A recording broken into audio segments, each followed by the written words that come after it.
favoritos de Dios no tienen nada. Los preferidos del Padre nada son. Yo pensando en ser alguien y en mil bobadas, mientras hay quienes mueren de dolor.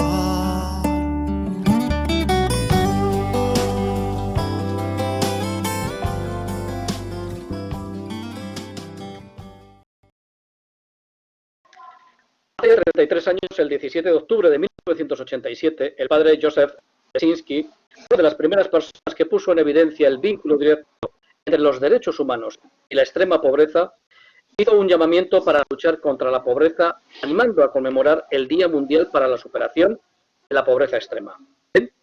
5 años más tarde, la Asamblea General de Naciones Unidas, inspirada precisamente en este llamamiento, declaró el 17 de octubre como Día Internacional para la Erradicación de la Pobreza.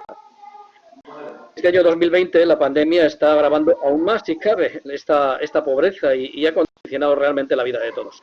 Por eso, evitar las grandes concentraciones es hoy un gesto de respeto y de responsabilidad para con los demás.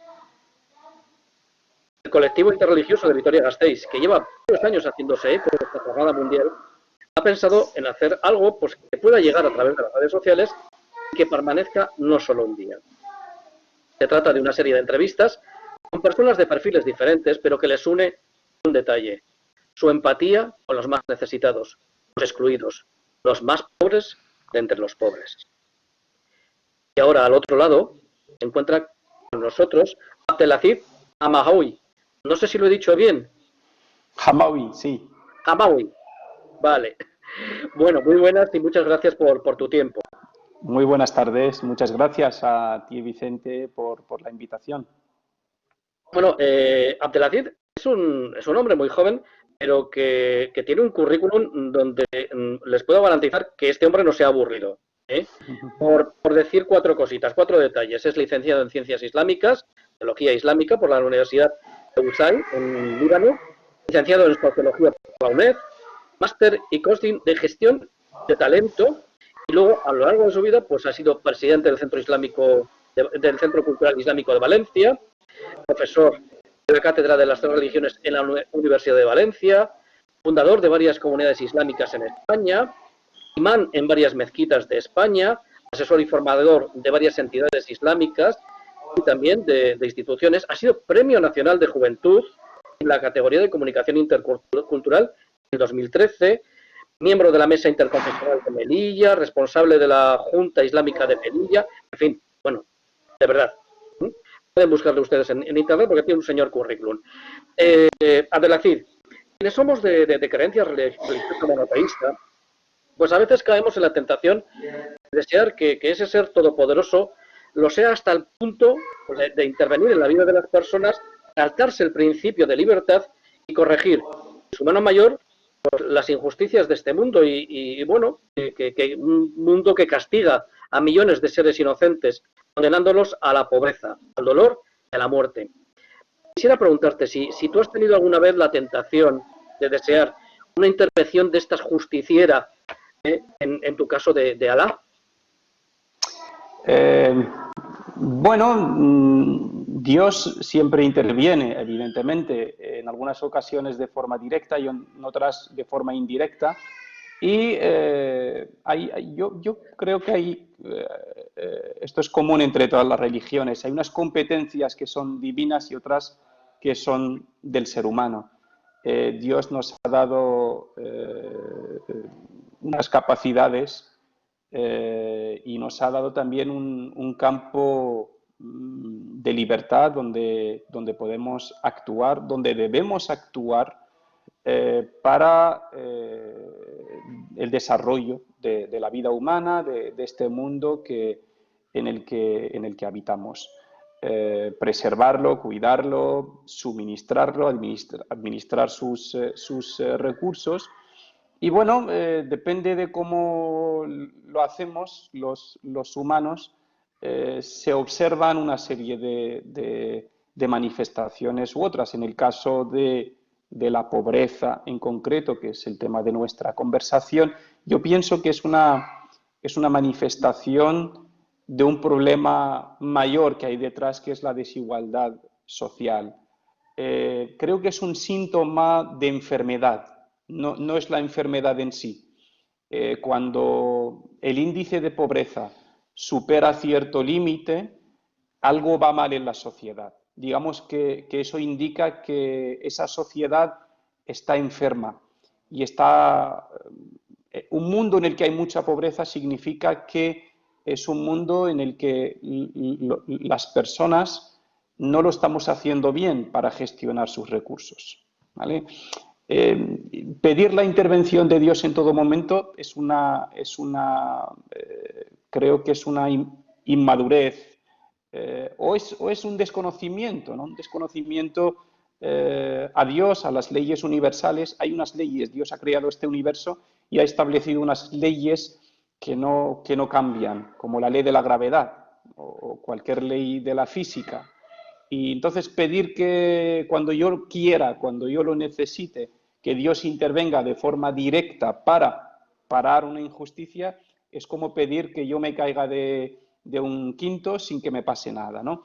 Pero creo que Dios interviene en este mundo a través de las personas cuando utiliza, mediante la acción que hacen personas altruistas, personas nobles, personas que defienden los valores universales, que trabajan diariamente contra la injusticia, contra la pobreza, por el bien común. Esa es una forma de la intervención divina. No tiene por qué ser a través de un milagro, ¿no? Las personas, todas las personas de bien en el mundo que trabajan por preservar los valores universales, por la dignidad humana, por el bien común, de alguna manera están actuando o son una manifestación de la actuación de Dios en nuestro mundo. Uh-huh. Es decir, esta sociedad, esa enfermedad de la que tú comentabas, a veces se manifiesta en que miramos para otro lado, quizá porque la pobreza nos ofende. ¿Qué sería lo que, a tu juicio, más ofende a esta sociedad de la pobreza? El problema es que en la sociedad actual los criterios, los parámetros como que están siendo manipulados, tergiversados, ¿no? En una sociedad como la nuestra, la sociedad actual, ser pobre se ha convertido en un defecto, se ha convertido en un delito incluso, ¿no? ¿Por qué? Porque es una sociedad en la que a la persona se le valora por lo que tiene, por cuánto consume y no por lo que es. Ser pobre en la sociedad materialista de hoy infravalora mucho a la persona. Aunque esa persona tenga un alto nivel cultural y una excelente moral, todo eso como que no le da valor a la persona. Lo que le da valor a la persona es la apariencia, es la posición económica, social, etc. Lo que ofende a la sociedad actual o lo que hace que la pobreza ofenda a la sociedad actual es que los parámetros de la sociedad actual, los valores de la sociedad actual, los criterios de la sociedad actual, creo que se han alejado de lo humano, de lo común, de lo universal, de lo sensato. Ahí está el origen del problema. La pobreza no es un problema de los pobres, sino de toda la sociedad. La pobreza, la existencia de la pobreza indica que hay una falta de solidaridad, de empatía, de colaboración entre los miembros de la familia grande, de la gran familia que conforman la sociedad. Debería darnos vergüenza que haya pobreza en nuestros barrios, en nuestras sociedades. Es decir, no es el pobre el que tiene que sentir vergüenza, no es el pobre el que se tiene que marginar para no molestar a los demás. No, la existencia de esa pobreza es algo que nos tiene que quitar el sueño, es algo que nos tiene que entristecer, que preocupar, porque dice que como familia humana no estamos siendo lo suficientemente solidarios como deberíamos. Pero es curioso, Abdelaziz, porque generalmente los grandes discursos pues hablan de un deseo de ser una sociedad diferente, una sociedad más solidaria. Pero claro, para esto habría que cambiar muchas cosas. Tendríamos que cambiar muchas cosas, incluso quizá tendríamos que pagar un precio como sociedad para poder lograr ser realmente una sociedad solidaria. A tu juicio, ¿qué precio es el que habría que pagar? Por decirlo de alguna manera, lo de precio.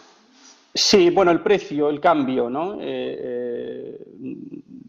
Todo el mundo está de acuerdo en que nuestro mundo, nuestra sociedad necesitan un cambio urgente además, porque los efectos negativos del sistema actual se están viendo no solo en la pobreza, se están viendo en la crisis climática, se están viendo en la crisis moral en muchos aspectos. Y bueno, a la hora de plantear cambios, precios, también hay diferentes propuestas. Pienso que las religiones en general, tenemos una responsabilidad enorme para implementar los valores que deberían regir en una sociedad humana sana y cohesionada. Tu trabajo en los centros culturales y en las mezquitas te ha permitido ser, digamos, la cara visible a veces de proyectos solidarios y proyectos en favor de los demás.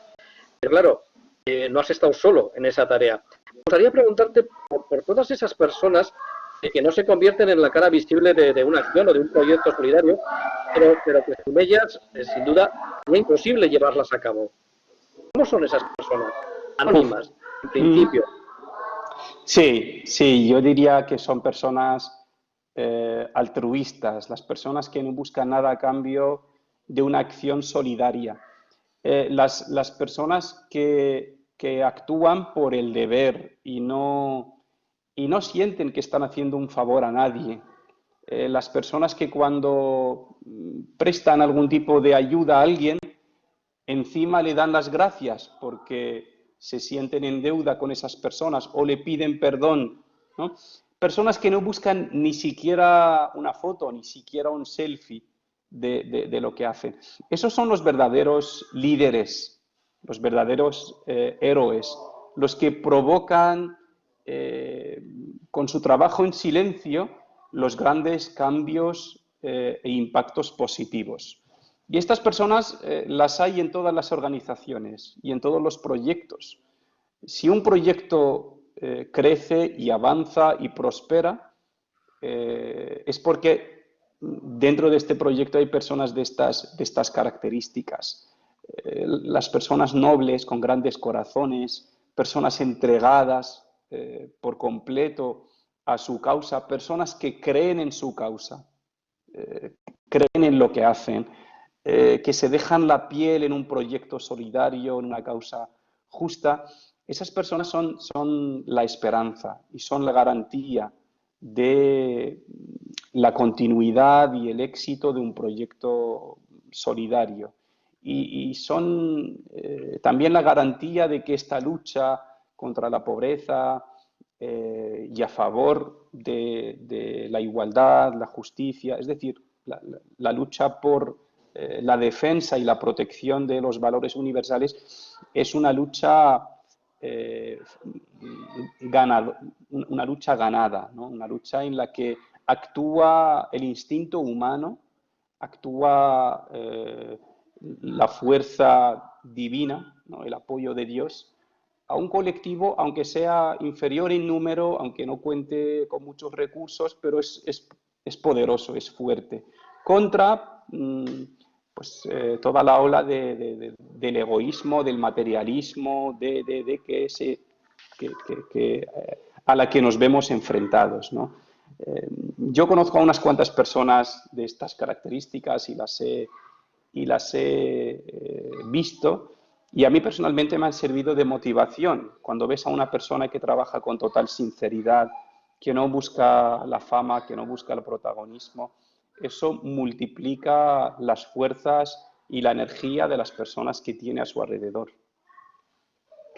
Decías antes que las religiones tienen un papel importante en ese cambio social, pero también hemos de reconocer que actualmente las religiones han ido perdiendo su peso social amable en temor de las circunstancias y han puesto en portada por su lado más oscuro. Pues hablar de la pederastia en la Iglesia Católica o del terrorismo en el caso del Islam pues son quizás los ejemplos más representativos hoy día. Que bueno, podríamos encontrar sombras seguramente en todas las religiones. Pero en todo caso, es decir, ¿cómo pueden las religiones recuperar su imagen de espacios de paz, de encuentro, de solidaridad, de fraternidad, en definitiva, de todo aquello que sus mensajes originarios han atraído a millones de personas durante siglos? Primero, permíteme decir que en ese lado oscuro hay una parte real y otra exagerada. La real es que es cierto que las instituciones religiosas han cometido errores y, por supuesto, han tenido, por otro lado, muchos aciertos y con esos errores han hecho daño a la imagen de la propia religión. Y la parte exagerada es que en nuestros tiempos la religión está mal presentada y hay un intento de marginarla de la sociedad. Hay un empeño en sobredimensionar los errores cometidos por algunas instituciones y personalidades religiosas y hay un empeño en atribuir esos errores a la misma religión. Yo pienso que las instituciones religiosas y los líderes religiosos tienen que hacer autocrítica. Es necesario un ejercicio continuo de autocrítica y tienen que reconocer sus fallos, porque es el primer paso de un posible cambio. Por otro lado, creo que también las religiones, concretamente las instituciones religiosas, tienen que adaptar su discurso y su acción a los nuevos tiempos. Tienen que renovarse, porque esto es otra de las leyes universales, renovarse o morir, ¿no? Eso es aplicable a todos los campos de la vida y la religión es uno de ellos. Y una cosa fundamental es que en nuestros tiempos tan cambiantes, creo que las religiones tienen que mantenerse fieles a sus valores espirituales y morales, aferrarse a ellos más que nunca, destacarlos, hacer una gran labor de educación entre jóvenes, entre niños, para inculcar estos valores y, por otro lado, tomar un papel activo en el campo social, en la lucha contra la desigualdad social, la injusticia, la discriminación, sin miedo, sin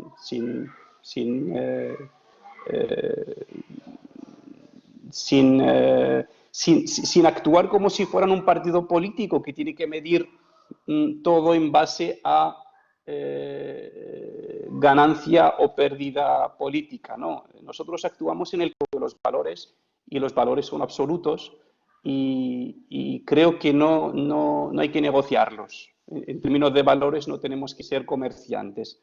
Los valores se presentan como tal, se defienden como tal, en términos claros, en términos absolutos, y para conservarlos hay que hacer una gran labor educativa, hay que apostar por la educación, por la juventud, intentar llegar a los jóvenes a través de los canales que hoy existen y que llegan a la juventud. Y pienso yo que la solidaridad nunca pasa de moda. Los valores nunca pasan de moda. Es decir, cuando presentamos este discurso a los jóvenes del siglo XXI, de las redes sociales, se van a sentir identificados porque es algo que llevan dentro. Todas las personas en todo el mundo nacemos con estos valores. Y cuando escuchamos una llamada que nos recuerda algo que llevamos dentro, pues automáticamente surge esa conexión.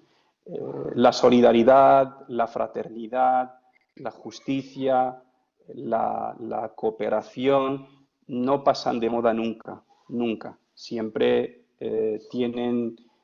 siempre hay millones de personas dispuestas a escuchar este mensaje y actuar en consecuencia.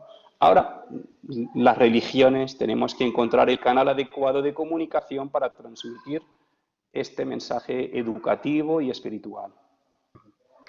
Abdelaziz, muchísimas gracias por tu testimonio, muchas gracias por el tiempo que has dedicado pues, para este proyecto mediático en torno a la campaña de erradicación de la pobreza extrema y sobre todo muchísimas gracias por el tiempo que dedicas a los demás.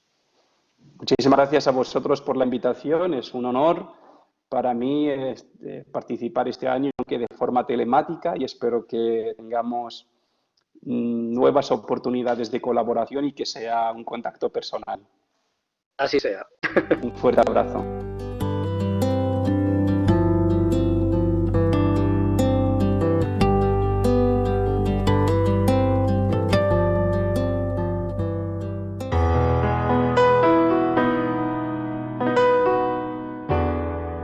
Por todo lo que ha sido, gracias. Por todo lo que será, sí. Por todas las personas que se han convertido en calor del hogar para mí. Por todas te doy gracias, Señor, te doy gracias. Por todos los que en su corazón me abrigaron incluso cuando estaba peor. Por todos te doy gracias, Señor, te doy gracias. Por todos los que hicieron de mis desiertos oasis. A todos ellos gracias, por todos ellos gracias, Señor. Por todas las personas que se han convertido en calor del hogar para mí. Por todas te doy gracias, Señor, te doy gracias. Por todas te doy gracias, Señor. Gracias.